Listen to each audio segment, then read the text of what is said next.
সকলোকে নমস্কাৰ জনালোঁ। আহিনি কচু চিনি পায়নে আপোনালোকে?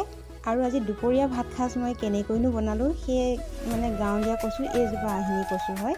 ইয়াৰে মানে টেপাবোৰ খায় আৰু ইয়াত ঠাৰিও খায়, তথাপিতো ইয়াৰ যিটো টেপা বুলি কয় মানে কচু গুটি বুলি কয়, সেই কচু গুটিৰ পৰা বনাইছোঁ। এই কেইটামান খান্দি আনিলোঁ আৰু ধুনীয়াকৈ ধুই ল'লোঁ, লৈ এতিয়া গাঁঠা আঁতৰাই ল'ম।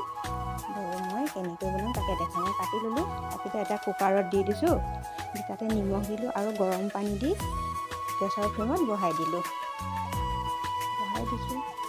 তাৰপিছত অলপ মানে সময় লাগিব, মানে কি হুইচেল 3টা হুইচেল দিব লাগিব।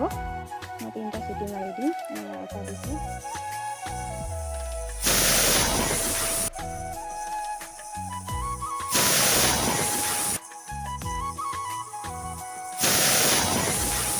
তাৰে পাছতে মই মাছ মানে জালত পাইছিলে মাছ, সেয়া মাছ দি বনাম।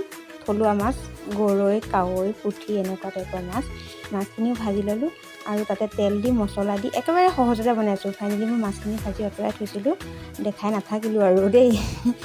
এতিয়া তেল মাৰি দিলোঁ আৰু তাতে একেবাৰে কম মছলা দি মই বনাম।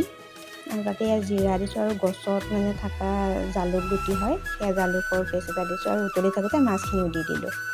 এতিয়া উতলাই আছোঁ, বেছি সময় নালাগে আৰু খাবলৈ যে ইমানেই সোৱাদ হয়। আপোনালোকৰ কাৰ কাৰ প্ৰিয় হয় সেইটো মোক জনাবচোন হা। মানে কচু গুটিৰ পৰা যিটো মানে তৰকাৰী হয়, খাবলৈ খুবেই সোৱাদ হয়, খাবলৈ খুব ভাল লাগে। মই বনোৱাৰ নিচিনাকৈ আপুনি বনাইনে? ফাইনেলি মোৰ হৈ গ'ল, দেখিছেনে? কালাৰটো আৰু কচু আৰু মাছৰ যিটো আঞ্জা, সেইটো খাবলৈ মোৰ খুব ভাল লাগে। বনালোঁ আৰু আপোনালোকলৈ আগবঢ়ালোঁ। কেনেকুৱা পালে সেইটো এটা কমেণ্ট কৰি জনাব আৰু এনেকৈ বনাই নে নবনাই সেইটোও জনাব। ফাইনেলি মোৰ হৈ গ'ল। তেনেহ'লে আজিলৈ বাই বাই। আকৌ নতুন ভিডিঅ' লৈ আহিম।